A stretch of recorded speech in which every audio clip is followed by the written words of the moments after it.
During my ceremony, my partner's relatives insulted my mother before 201 guests. They then uttered to a guest, "That's not a mother. That's a mistake in address." My bride-to-be giggled. I did not.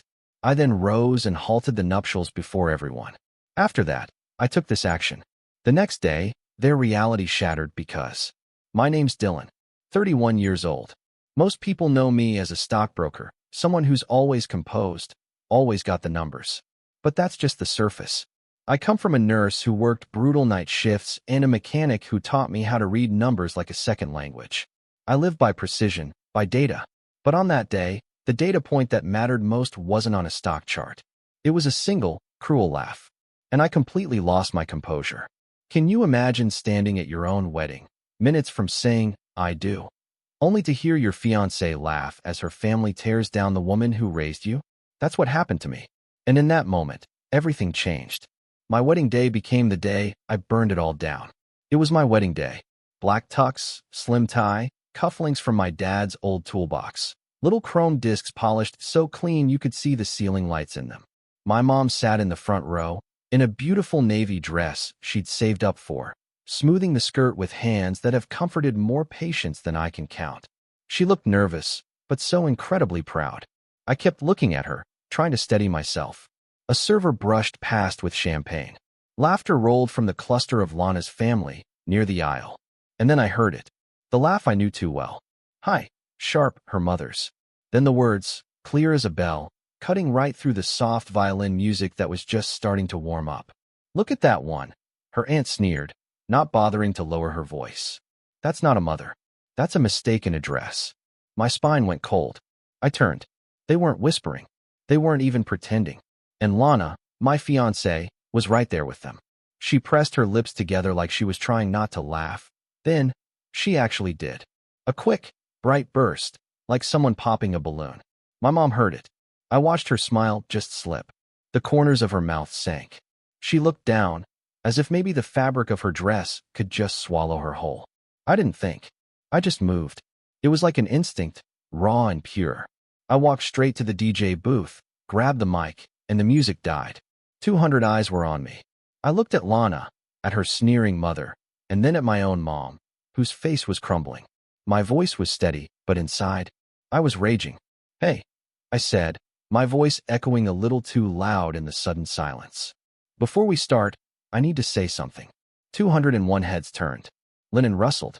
Lana's father folded his arms, looking like a referee who'd been waiting for a foul call. "If you can laugh," I told them, my gaze locked on Lana. "When someone calls my mother a mistake, you don't get to be my wife." Lana's smile fell so fast, it looked rehearsed in reverse. Her mother hissed, "Don't be dramatic." I just set the mic down on the table, the thud echoing through the ballroom. "This isn't drama," I told them. "This is a boundary." Then, I took the ring I was about to place on her finger, laid it beside the mic, ceremonies off. Someone gasped. Someone clapped once and stopped. The violinist cleared his throat awkwardly. My mom covered her mouth with both hands. The room tilted and went completely quiet. I walked toward the exit, past centerpieces we'd argued about, past the cake I'd paid for, past faces that would become stories. Lana, in a desperate attempt to save face, called out to the room, "He's overreacting. He'll come back." But I didn't. I kept walking. The heavy ballroom doors swung shut behind me, plunging me into the cool, silent hallway.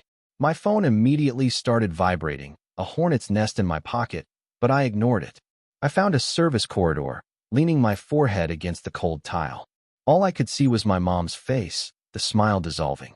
All I could hear was that sharp, cruel laugh. All I could think of was her hands, calloused from years of night shifts, raising me. And that's when it all clicked. Not just the insult, but everything. The little red flags I'd painted beige for so long. Lana and we'd met 3 years ago. I thought she was fast, exciting, ambitious. But her family, they were different. Loud. Always with opinions like cannon fire. Their jokes were just thinly veiled insults they called honesty. The first time Lana's mother met my mom, she said, "You work nights?" How quaint. And winked at me. I told myself it was just tone deafness, not malice. We justify things when we want to believe. I paid for everything. The venue, the photographer, the extravagant florist. My card was always on file, even though we were supposed to keep finances separate. Love, I thought, made you generous. It also made you blind. Her brother asking me to funnel 10 grand through my account. Her father's man of the house speeches that always ended with me paying for dinner. And the wedding planning. Oh, the wedding planning. Lana wanted a string quartet, a donut wall, a fog machine for the first dance. I just wanted to get married without taking out a loan. My mom, bless her, she just sat quietly through fittings, telling me everything looked beautiful. But once, in the car, she asked, "You sure they like you?" I told her they loved me. She just stared out the window. Then, the week before, things escalated. Lana's aunt sent a picture of my mom's dress in the group chat, joking, "Is that from the clearance rack?" My mom's dress. And Lana said nothing. 2 days out, Lana called me, casually asking to wire $50K for some investment opportunity with her dad's friend. No paperwork, of course. I said no. She got quiet, then accused me of not trusting her family. Then, a text. "Can you at least upgrade the bar package?" It's embarrassing. Embarrassing. That word hit me like a physical blow. It had been building, all of it. I woke up that morning, excited, nervous.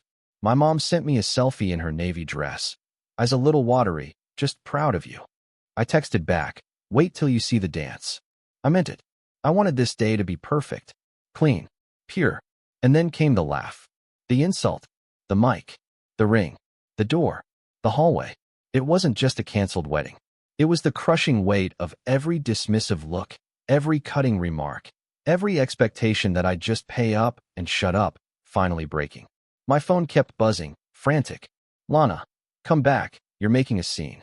Her mother, "You will apologize to us or face compensation." Her brother, "You owe us for flights." Her dad, "This will be an expensive mistake." I stared at the screen, and suddenly, the stockbroker in me woke up. I'd been keeping a meticulous invoice spreadsheet, an inventory of every penny I'd spent. The receipts, the contracts, the sheer audacity of them. I put the phone away. I walked back inside, but not to the empty ceremony space. I found my mom near the restrooms, dabbing her eyes with a napkin. "I'm sorry," I said, my voice thick. She looked up, shaking her head. "Don't you dare apologize for me." "I canceled it," I told her. She just swallowed, nodded. "Good." We stood there, in the quiet hum of the building. "Go home, Mom," I said. "I'll handle the mess." She squeezed my hand, a silent strength passing between us. "It's not a mess, Dylan," she whispered. "It's a beginning."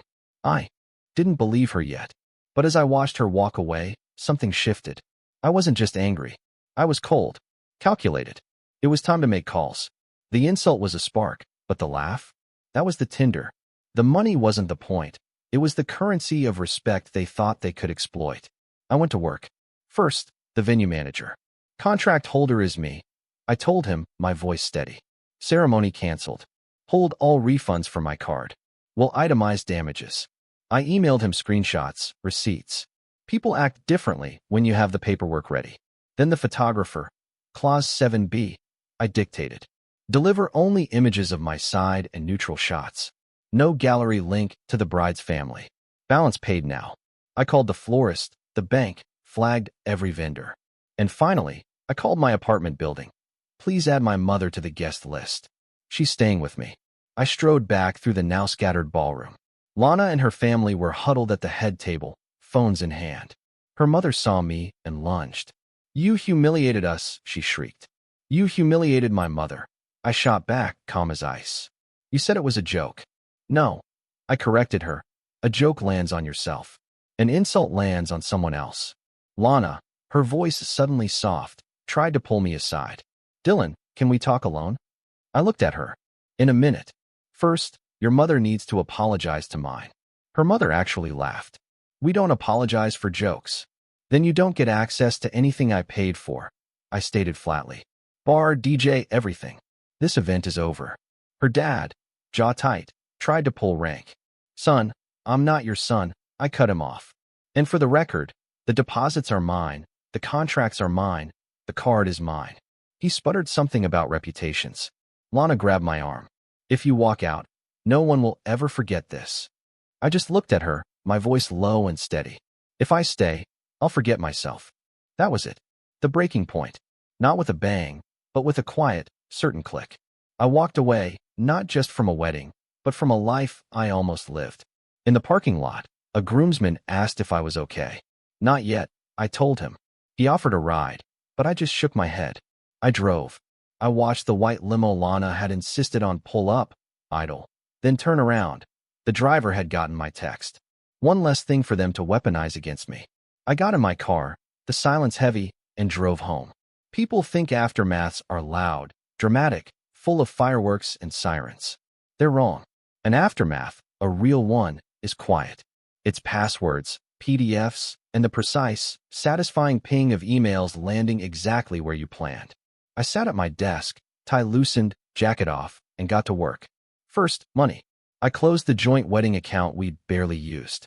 Filed chargebacks on every last-minute upgrade that hit my card since Thursday, all requested from the venue's tablet, easy to prove. I sent screenshots to my bank's concierge team with a chillingly brief note. Unauthorized by cardholder. Wedding canceled due to defamation of family member. Supporting documentation attached. Dry words. Sharp edges. Second, contracts. I sent a formal notice to the venue, citing the clause that transfers control to the payer upon cancellation. I CC'd my attorney. And I CC'd Lana, not to gloat, but to timestamp. In my world, timing beats noise. Third, narrative. I'm not one for public drama, but I wasn't about to be the villain in their story. I typed 3 sentences into their frantic family group chat. Event canceled. Apology to my mother requested and refused. Refunds due will be handled by me as contract holder. I disabled replies. I left the chat. The silence was absolute. My phone started vibrating again. Lana, her mother, a string of unknown numbers. A text from her brother. You're done. People will hear about this. I just smirked. Let them, I thought, and opened my email. There were 2 folders on my desktop. One, wedding docs, boring. The other, Lana family. That one had grown organically. Screenshots of their jokes. Invoices I'd kept, knowing somehow I might need them. Even a PDF of a loan agreement her dad had once sent, with my name typed into the signature block, without my permission. And a photo, my mom, sitting alone on a bench outside a bridal boutique, while Lana and her mother posed in a mirror, carefully cropped to exclude her. I'm not a revenge guy, but I am a boundary guy, and boundaries without enforcement are just wishes. So, I enforced mine. With paper, I drafted a letter. Simple, professional, deadly boring. To whom it may concern, due to slander, I have canceled the ceremony. As contract holder and payer, I will coordinate refunds directly. Do not contact my mother. Any further communication to my counsel. I attached another, more pointed letter about that unauthorized loan agreement, stating any attempt to submit it would be met with immediate legal action. I CC'd the family lawyer, whose card I'd been given years ago with a wink. Send. Send. Send. But first, the most important task. I took care of my mother. Ordered her favorite lemon chicken, extra sauce. Texted her, eat. Hydrate. We'll watch that dumb singing show at 8. She just sent a heart emoji back. It said everything. By 7 p.m., I had 8 voicemails. I listened to a couple. Lana, near hysterics. If you don't come back, no one will ever work with you again. As if my wedding was a networking event and my mother a prop. I deleted it. Her mother, shrill. You will reimburse us for our humiliation. We have receipts. I actually smiled. Me too. I said aloud to my empty apartment and dragged my own receipts folder onto an external drive. By 9 p.m., the emails started rolling in. The venue confirming receipt of my notice, preparing reconciliation. The DJ confirming equipment retrieval. The florist confirming restock. The photographer confirming he wouldn't share images with third parties. A weight, one I hadn't even named, began to lift. You don't realize how heavy some people are until they're finally off your chest. At 10 p.m., my doorbell rang. 2 unfamiliar men in shiny suits left a manila envelope. Inside, a letter on a template I could have drafted in my sleep. We represent the family of Lana. Your conduct today inflicted reputational harm and financial loss. You are hereby demanded to compensate the following: $75,000. Itemized flights, a hotel block they hadn't even paid for, hair and makeup deposits, and my favorite, emotional distress. I laughed. On the top of the letter, I wrote $0. Then, below it, I wrote another number. The actual total I had paid for everything up to that morning. Venue, DJ, band, florist, rentals, cake, tuxes. It was significantly higher than their $75,000 demand. That number had once felt romantic. Now it felt informative. At midnight, my mom called. "I can't sleep," she confessed. "Me neither," I admitted. "Can I just say something?" she asked. "Always," I told her. "I didn't raise you to be a doormat." "You did right." Her voice wobbled. "I'm sorry your day was like that." "Me too," I said, staring at the ceiling. "But it's still my day." "Then keep it, baby," she said softly. "Don't give them the rest of it." I hung up, put on that ridiculous singing show we loved. I watched people in sequins belt out songs about surviving storms. And for the first time that day, I laughed. A real, honest laugh, when a judge cried over a key change. I fell asleep on the couch, still in my tucked shirt, tie undone, the ring box sitting on the coffee table, a literal paperweight holding down a life I wasn't going to live. Morning arrived, unremarkably, mercilessly, clarifyingly. I made coffee, the grind sounding like rain. 3 emails mattered. 1, from my bank, chargebacks approved. Credits issued. 2, from the venue, balance returned after fees. Noted as canceled by payer due to guest harassment. 3, from a compliance officer at a brokerage I used to cover. We have received a complaint referencing your name. Attached screenshots appear fabricated. It was a fake text thread implying insider trading, sent from an email address with Lana's last name. Oh, their world was about to tilt. I forwarded it to my counsel. Add defamation. Seek preservation of metadata. Then, a direct, icy email to Lana. Advise your brother to cease any and all references to my work. You are placing yourself in criminal exposure. This is not a bluff. 10 minutes later, her dad called. "We don't want war," he said. "We want a settlement." I poured more coffee. "You had a settlement," I murmured to my mug. "It was called respect." One last email, a tiny request to the photographer. "Please send my mother the 2 photos from the bridal boutique where she's in the mirror." The link arrived almost instantly. There she was, smiling.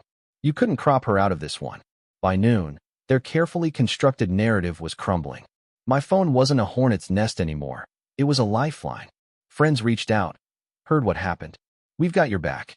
Even the violinist texted me a link to a video of my speech someone had recorded. It wasn't online, thankfully, but I watched it. My voice didn't shake. My hand didn't tremble. I looked like myself again. Someone I recognized. Then my doorbell rang again. A courier, a small box. The ring. Lana had sent it back with a sticky note. Return receipt. No apology. No acknowledgement. Just a cold, final transaction. I signed for it, closed the door, and finally, truly exhaled. People always expect closure to be some grand, dramatic gesture. Sometimes, it's just a spreadsheet you don't have to open anymore. A week later, I took my mom to a diner we'd gone to when I was a kid, after her night shifts. Pancakes with strawberries for her, strong coffee for me. "How's your heart?" she asked, her eyes gentle. "Less noisy," I admitted. "How's yours?" "Bruised," she said, "but proud." She gave me that tired, knowing smile only a nurse can. "You protected me, Dylan. And you protected yourself." I nodded. I thought love would make everything make sense. I confessed. Turns out, it's respect that does that. Love without it. Just a costume. My phone buzzed. An email from my counsel. Settlement offer withdrawn by their side. Mutual decision to disengage. Translation. Their legal fees were going to hurt more than my speech ever did. Good. Another email. The photographer's final album, my side only. The first photo was my mom tying my tie, both of us pretending we weren't emotional. The last, an empty aisle, petals scattered like confetti for a party that never happened. "What will you do now?" my mom asked. "I'm going to work," I said. "I'm going to fix your leaky sink. And I'm going to stop pretending that people who don't respect me are complicated, instead of just cruel." We ate in comfortable silence, a quiet that finally didn't hurt. That afternoon, I called the venue. Told them to donate all the leftover flowers to the hospice ward at my mom's hospital. Later, they sent a photo, a hallway filled with vibrant bouquets, where people were learning the shape of endings. It felt right. Something beautiful salvaged from something ugly. 2 weeks later, Lana texted, "We should talk." For closure. I typed, deleted, typed again. Finally, I sent.